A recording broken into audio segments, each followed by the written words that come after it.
There are promises written with blood and soil. Promises that a boy makes while watching his father sign papers with trembling hands, surrendering what 3 generations had built. Promises whispered in the darkness of a wagon pulling away, taking not just a family but an entire life, an entire identity, an entire future. Robert Harrison was a man of the land.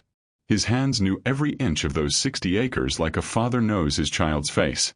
But when the drought came like punishment from heaven, when hunger knocked at his door and debt became a sentence, a powerful man appeared with papers and empty promises. And in a single day, what the sweat of generations had built was torn away by the signature of someone with money and no conscience. But there was a witness to that injustice. An 11-year-old boy named Daniel, who saw everything with eyes that would never forget. That day, while his father wept in silence and his mother prayed without comfort, Daniel made a promise that would stay with him for 20 years. Someday I'll return. Someday this land will be ours again. Welcome to a story about what it truly means to inherit. Not money, not property, but values that transform defeat into determination, pain into purpose, loss into a promise fulfilled. Stay until the end, because this story will teach you that justice may be delayed, but when it arrives, it tastes sweeter than anything else. If this story touches your soul, support us with a like, subscribe to the channel, activate the bell, and share this message. Leave your opinion in the comments. Have you had to fight to recover something that was taken from you? Your story inspires us to keep telling the ones that matter. In the Heartland, where the horizon disappears between golden hills and the sky seems to touch the earth with fingers of light, there existed a ranch that had seen 3 generations of the Harrison family born and die. 60 acres weren't much by the standards of wealthy landowners, but for Robert Harrison and his family, it was their entire universe. Robert was 43 years old, with calloused hands that told stories of decades under the sun. His face was marked by deep lines, not of bitterness but of someone who had lived each day intensely, working from dawn until the stars reclaimed the sky.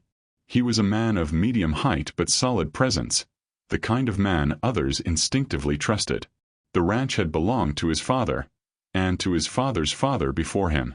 Every tree had been planted by Harrison hands, every fence built with Harrison effort, every improvement paid for with Harrison sweat. The land wasn't just property, it was identity, it was living history that breathed with each season. Martha, his wife, was the soul of the home. At 40 years old, she maintained that serene beauty that comes from inner peace. She rose before the sun to prepare hot biscuits, tended the small garden where vegetables grew for the family, and found time to teach her son his first letters. She was strong in that quiet way that sustains entire families without ever complaining. But the true treasure of Robert and Martha was their son Daniel. At 11 years old, he was a boy with curious eyes who asked questions about everything. Why some plants grew faster, how clouds knew when to rain, why soil had different colors in different places. His mind hungry for knowledge suggested a future beyond the ranch's boundaries, though his heart clearly loved the land as much as his father.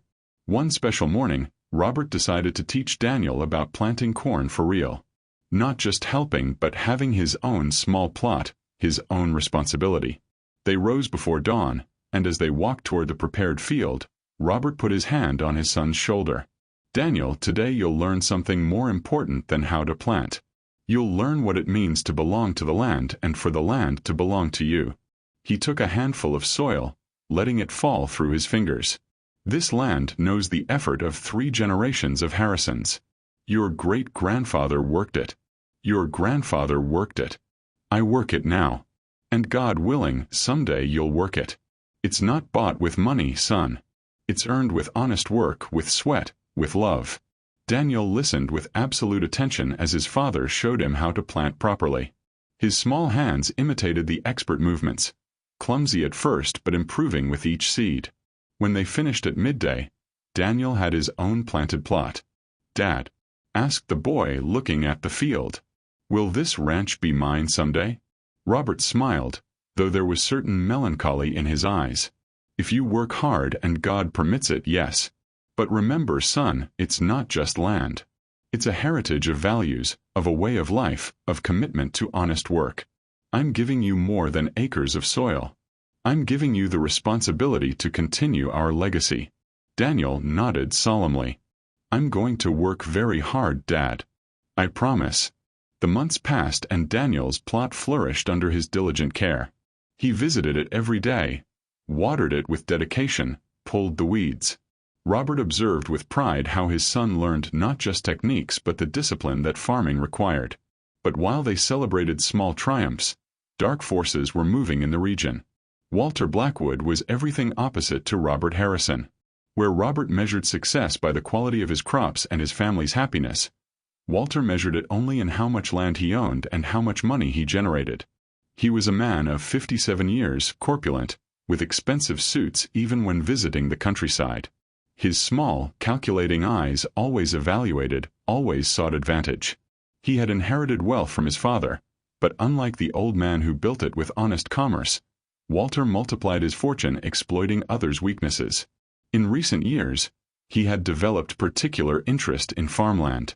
He bought extensions when prices were low, consolidated small properties into large operations.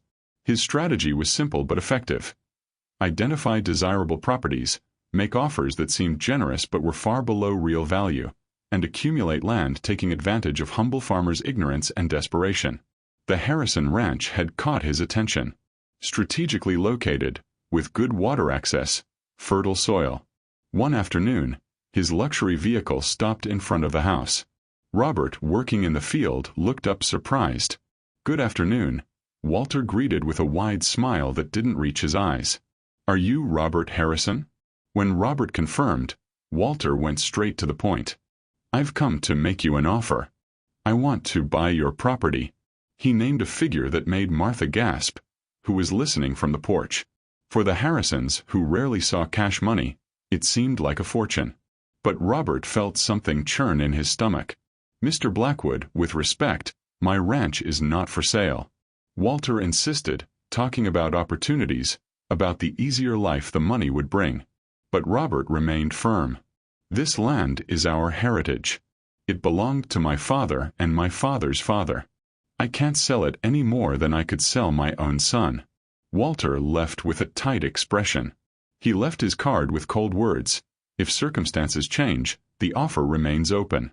Sometimes what seems like loss turns out to be a blessing. Daniel, hidden nearby, had heard everything. Something in that rich man's eyes frightened him. The change began subtly. The rainy season was delayed. 1 week, 2 a month. Robert, with decades reading the weather, at first didn't worry too much.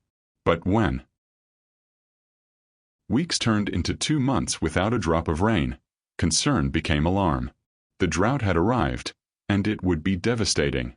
Robert tried to compensate. There was a creek that ran through his property. He began the exhausting work of irrigating manually, using buckets, building improvised channels. Daniel helped, carrying water under the merciless sun, his small arms trembling from effort. But the creek began to dry up. The spring that fed it produced less each day. The fields that should be green turned brown and dry. The corn plants that should stand tall were stunted, withered. Daniel's plot, which he had cared for with so much love, was dying before his eyes. They weren't alone in their suffering. The entire region faced the same devastation. The weekly market became a somber place where farmers shared stories of disaster. Robert depended on that harvest not just for food but to generate the cash necessary for seeds, tools, basic expenses. Without harvest there would be no money. And without money, how would he prepare the next planting? It was then that he made the mistake that would cost him everything. He took out a loan. The town's moneylender, Mr. Jacobson, listened to his situation and agreed to lend the money. But he required collateral. Robert signed a document putting his ranch up as guarantee.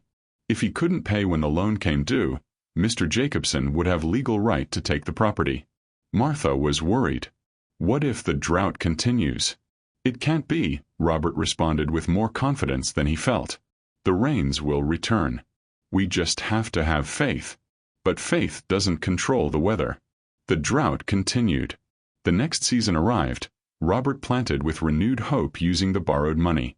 Some light rains fell, the seeds germinated. But then the rains stopped again. The small plants began to wither. Robert had to make devastating decisions. choose which plants to try to save and which to let die. He concentrated his efforts on a small section, trying to save at least something to begin paying the loan. It wasn't enough. By harvest time, he had barely a tenth of normal. He sold what he could, but the money barely covered basic needs, much less the loan. When the due date arrived, Robert went to see Mr. Jacobson. He hoped to negotiate an extension, more time. But Mr. Jacobson had devastating news. "Robert, I sold your loan." "What does that mean?" "Someone else bought your debt. Now you owe him, not me. And he's demanding full payment or he'll take your property." Robert's stomach sank. Who? But he already knew the answer before hearing it. Walter Blackwood. The meeting with Walter was in his impressive office in town. Robert entered feeling small, his dirty work boots out of place on the polished marble floor. Walter sat behind a massive desk, his expression of false cordiality. "Robert, I suppose you know why you're here. You bought my loan." "Correct. Original loan plus accumulated interest." He named a figure that was much more than Robert had calculated. "Payable immediately, or I take the property in foreclosure." Robert felt his throat tighten. "Mr. Blackwood, the drought destroyed my crops 2 years running. I don't have the money now. But I'm an honest, hard-working man. Give me time, I'll work, I'll pay every cent." Walter leaned back, interlacing his fingers. "How much time would you need?" "With a good crop next year, 3 or 4 years I could pay it all." Walter slowly shook his head. "That's a long time. And there's no guarantee of good crops. The debt would only grow with interest." He made a calculated pause. "I'm going to make you an offer. Sell your land voluntarily. Sign the papers transferring the property, and I'll forgive the entire loan. More than that, I'll pay you an additional amount." He named a figure considerably less than what he had offered years ago. "That will give you money to start somewhere else. Your son could go to a better school in town." Robert remained silent for a long while, processing what was being offered. It was choosing between 2 types of destruction: lose the land through forced foreclosure, or hand it over voluntarily with minimal compensation. "And if I refuse?" Walter shrugged. "Then I take the land through legal processes. You receive nothing, spend on lawyers you can't afford, and the result will be the same. This way at least you receive something." It was the cold logic of the market. Robert felt fury growing, but it was impotent fury. Walter had the law on his side, had the money, had the power. "Give me a week to think about it," he said finally. Robert left feeling he had aged 10 years in 1 hour. The trip back was the longest of his life. That week was the most difficult the Harrison family had experienced. Robert walked his land, touching trees his father had planted, trying to memorize every detail. Martha organized mechanically, her mind clearly elsewhere. Daniel grew quieter each day, observing his parents with understanding that went beyond his years. Finally, on the evening of the 6th day, Robert gathered his family. "I've thought about what's best for us. If I fight this in courts, we'll lose everything and be left with nothing. At least with Walter's offer, we'll have some money. We can move to town, I'll find work, Daniel can go to a better school." "But this is our home," Daniel protested, tears forming in his eyes. "This is Grandpa's land. We can't give it up." Robert took his son's hands. "Sometimes, son, we have to make choices that hurt. Sometimes we have to lose battles to survive. It's not giving up. It's being practical." But while saying the words, Robert felt he was betraying everything he believed in. Martha, who had been silent, finally spoke. "What does your heart say, Robert? What do you feel is right?" Robert closed his eyes. "My heart says we should fight. But my heart doesn't feed my family. It doesn't put a roof over our heads if we lose everything." It was Daniel who broke the silence. "Dad, if we sign those papers, does it mean the bad guys always win?" The question hit Robert with devastating force. "No, son. It means we sometimes lose battles. But winning and losing aren't measured just by who owns what land. They're measured by how we live, by maintaining our integrity even in defeat." He paused. "And they're measured by what the next generations do with the lessons learned." Your life doesn't end here, Daniel. What you do with this experience, that's what will really matter. The next day, Robert went to Walter's office and signed the papers. His hand trembled with each signature, each stroke feeling like betrayal to his ancestors. Walter watched with a satisfied expression. When he finished, Walter pushed an envelope. The agreed money. I give you 2 weeks to move out. Robert took the envelope without opening it, without looking at Walter, without saying a word. He left feeling he had left his soul signed and sold. The following 2 weeks were a blur of painful activity. Packing a life that spanned generations was harder than imagined. Every object had history, every tool had been used by his father, every photograph represented irretrievable moments. Neighbors came to help, offering hands and words of comfort. Everyone knew they could be next. The drought hadn't ended, and Walter kept buying debts. The day before the final move, Robert walked alone through his land one last time. He went to the field where he had taught Daniel to plant. He went to the tree where his father used to sit. He knelt and took a handful of soil, letting it slide through his fingers. I'm sorry, he whispered to the land, to his ancestors, to himself. I'm so sorry. The last night in their house, sitting in the empty living room, Daniel heard his mother crying softly. He heard his father try to console her with empty words. And Daniel, lying on his cot, made a promise. A promise he would keep secret, but that would guide every decision from then on. Someday he would return. Someday he would recover this land. He didn't know how or when, but he would. The morning of the move arrived. A neighbor lent his wagon. As they loaded the boxes, Daniel noticed something that broke his heart. His father, that strong man he had never seen cry, had tears running silently down his cheeks as he closed the door for the last time. The wagon began to move. As they pulled away, Daniel turned to look back. He saw the house, the fields, his entire world becoming smaller in the distance. And then he saw something that would be etched in his memory forever. On the horizon, approaching from the opposite direction, a luxury vehicle raised dust. Walter Blackwood, coming to inspect his new acquisition. The sun began to set, staining the sky blood red. Robert put his hand on Daniel's shoulder. Someday, son, you'll return here. And when you do, the land will recognize you. Because you're part of it as much as it's part of you. Daniel nodded, not trusting his voice. But he etched those words in his heart along with his secret promise. Life in town was a difficult adjustment. The small rented house was claustrophobic compared to the ranch's space. 2 tiny rooms, thin walls, constant street noise. Robert found work as a day laborer, doing odd jobs. Martha sewed for neighbors and sold baked goods at the market. Every dollar counted. But it was Daniel who experienced the most profound transformation. Now he had access to a real school, not just his mother's basic lessons. And Daniel, with that hungry mind, absorbed knowledge like dry soil absorbs rain. His teachers quickly noticed his aptitude. He was especially strong in mathematics and sciences.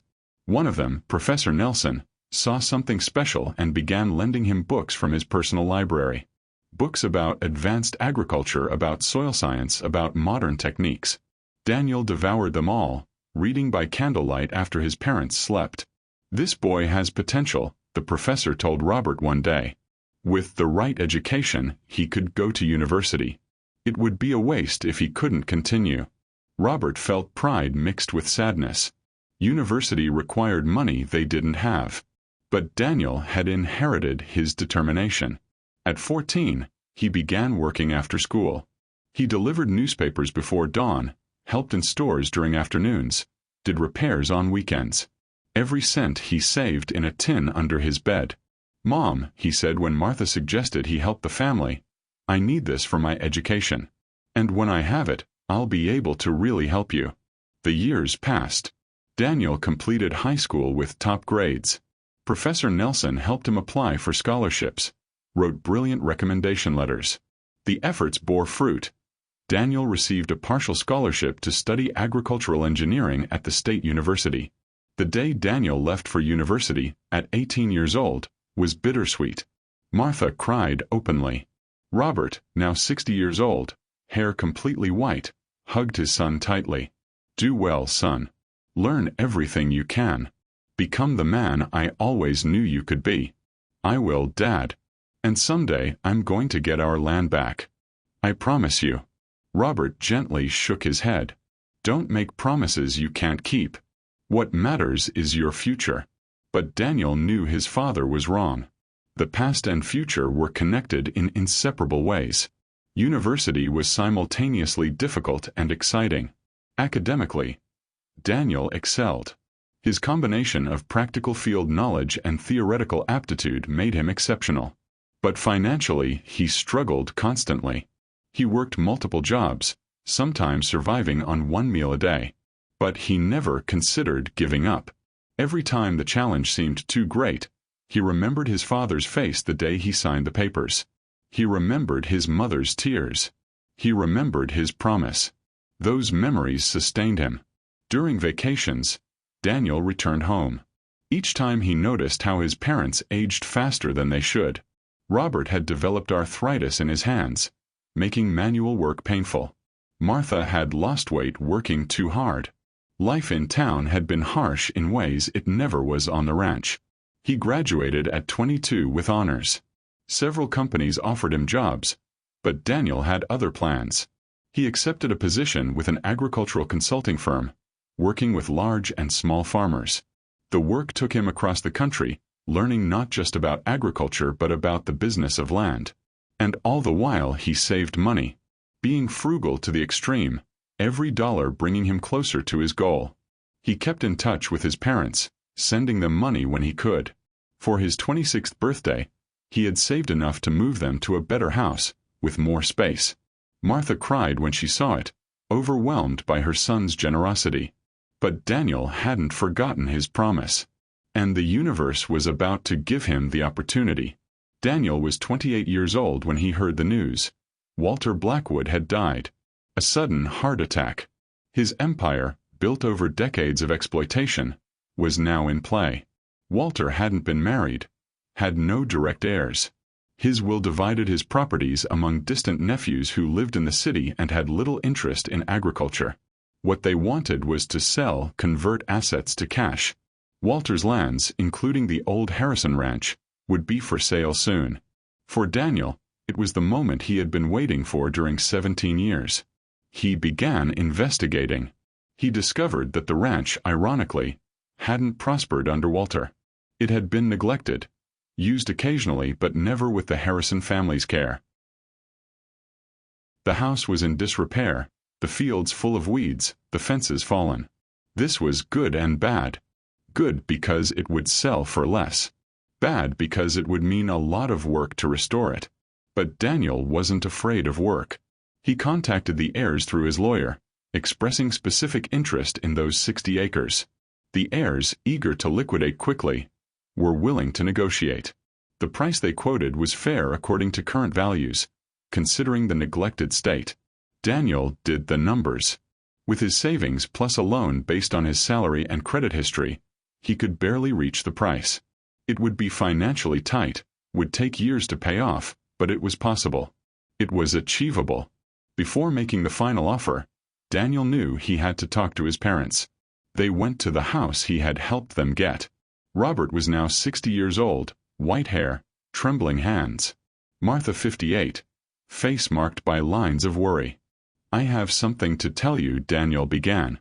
Walter Blackwood died. His heirs are selling all his lands, including our old ranch. He saw something change in his father's face.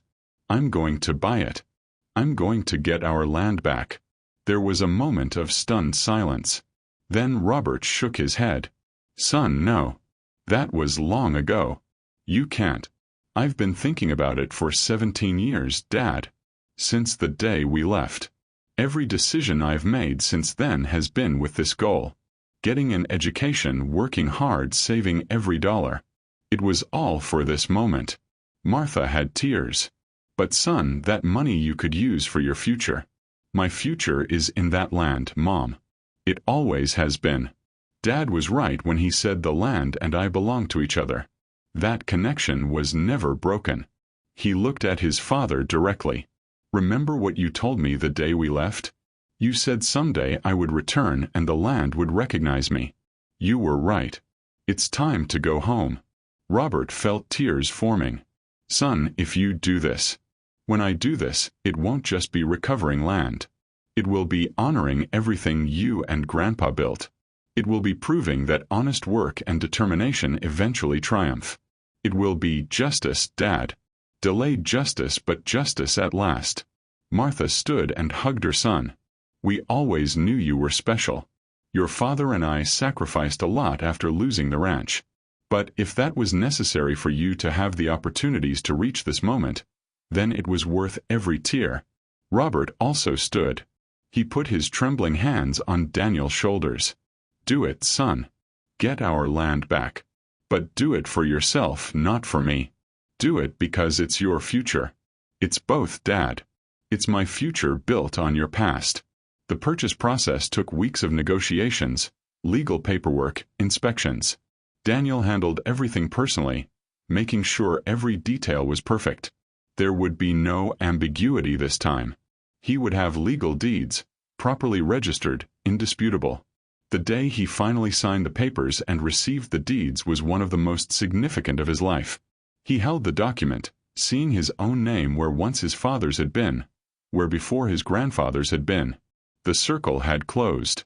The land had returned to Harrison hands. But having the deeds was only the beginning. The property needed massive work. Years of neglect had taken their toll. Fields overrun with weeds, broken irrigation systems, collapsed fences. And the house was in the worst state. The roof had leaks, windows broken, door hanging crooked. There was water damage. Animals had made nests inside. It was disheartening to see something built with so much love reduced to this state. Daniel knew it would take years to recover the glory. But he had something his father never had: technical knowledge, financial resources, and time. He could do this step by step systematically. The first thing he did was bring his parents to see the property. He had wanted it to be a surprise.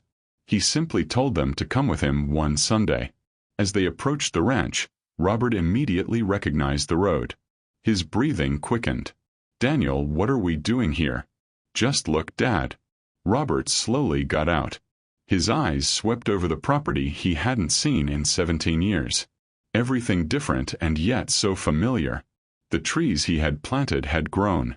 The fields neglected, but the land was the same. The house deteriorated, but still the house he had built. He began to walk. He went to the field where he had taught Daniel to plant. He went to the tree where his father used to sit. He touched the walls of the house, feeling the familiar texture of the adobe he had mixed with his own hands. Daniel took out the deeds. It's ours, Dad. Officially, legally ours. The Harrison Ranch is in Harrison hands again. Robert took the document, his hands trembling violently. He looked at his son, this young man who had achieved the impossible. With everything you taught me. Hard work. Perseverance. Never giving up. Believing that justice eventually prevails. You taught me all that. Robert finally let the tears fall freely. They weren't tears of sadness but of redemption, of justice finally served. Martha was crying too, hugging her husband and son, the three of them standing together on the land that had defined their family. It's going to need a lot of work, Daniel said. But I have a plan. And I don't have to do it alone. If you're willing, if your health permits it, I'd like your help. Nobody knows this land like you. I need that knowledge. I have the education, but you have the experience. Together we can make it work. Robert felt something he hadn't felt in years. Purpose. Yes. Yes, I'll help you. This land is part of me. I can teach you everything I know. The following months were of intense but satisfying work. Daniel arranged his job to work remotely when possible. Robert, despite his age, worked alongside his son. He couldn't do heavy work, but his hands remembered how to plant, how to read the land. And more valuable than physical work was his knowledge. Martha helped, restoring the house little by little. She cleaned, repaired, planted flowers near the entrance as she had done decades ago. Seeing the house come back to life brought her joy she thought she would never feel again. Daniel applied his modern education to his father's traditional knowledge. He implemented efficient irrigation systems. He introduced crop rotation based on soil science. He didn't discard old methods but improved them with scientific understanding. The results were impressive. The first harvest was modest but healthy. The second, better.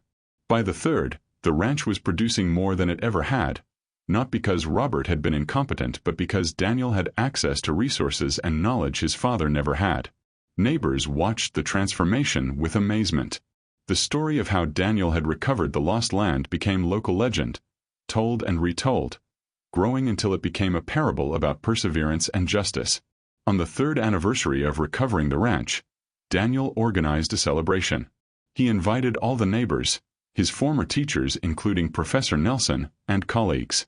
It was a large party, with abundant food prepared with products from the ranch, music, and dancing.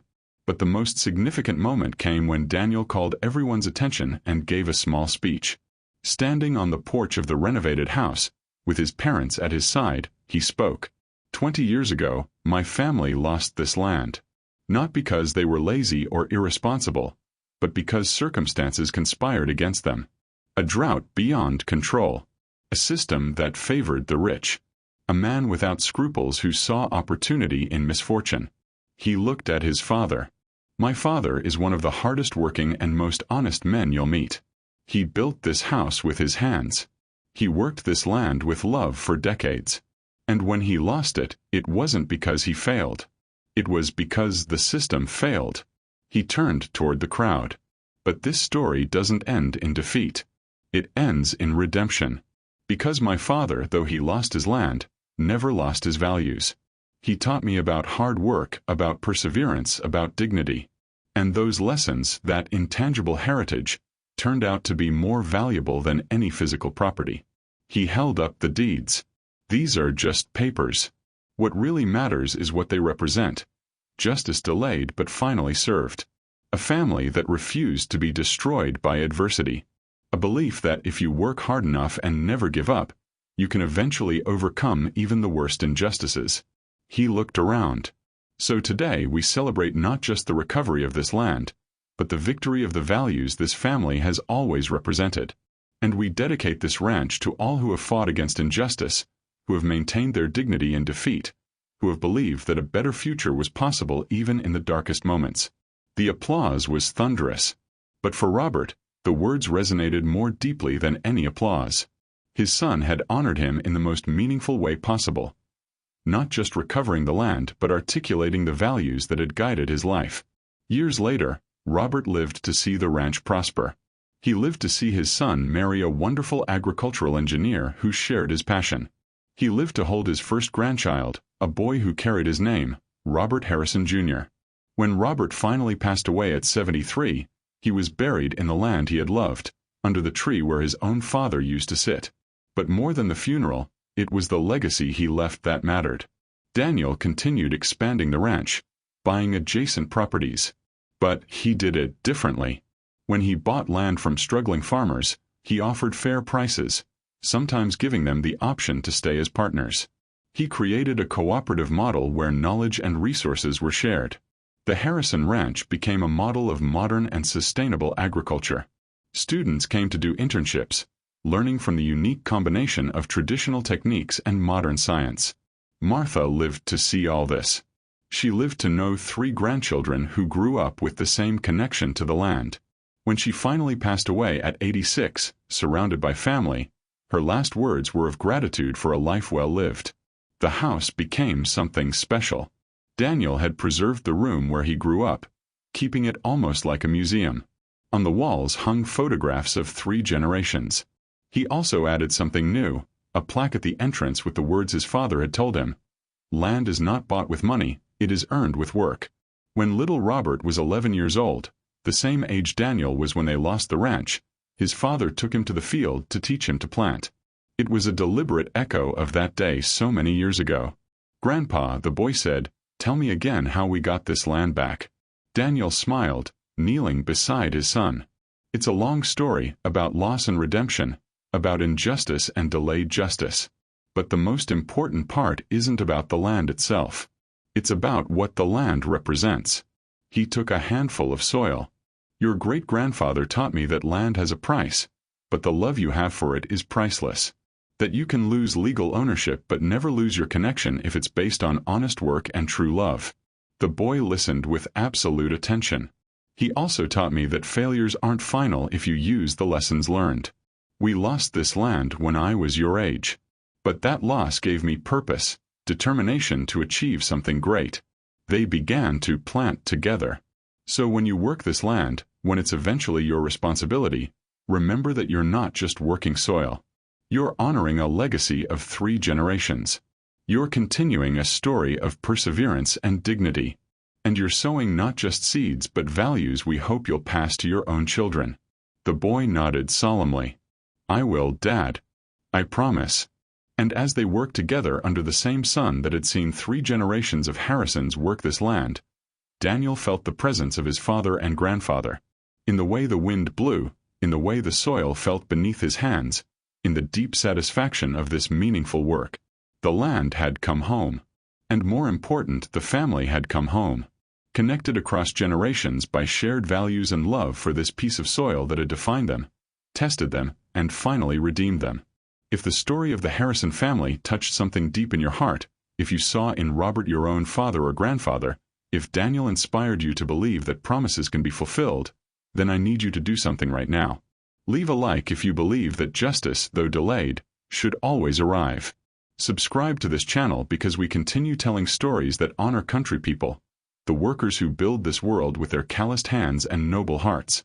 Activate the bell so you don't miss any episodes about families who struggle, who lose, but who never give up. Share this video with someone who needs to remember that happy endings exist, that honest work is eventually rewarded, that promises made in darkness can be fulfilled in the light of day. And comment right now. Have you had to fight to recover something that was taken from you? Do you know similar stories of loss and recovery? Your voice enriches our community and inspires us to keep telling these stories the world needs to hear. Land has a price, but values are priceless. Robert lost his ranch but never lost his dignity. Daniel recovered the land because he never forgot his father's lessons. True inheritance isn't measured in acres but in the character we transmit to our children.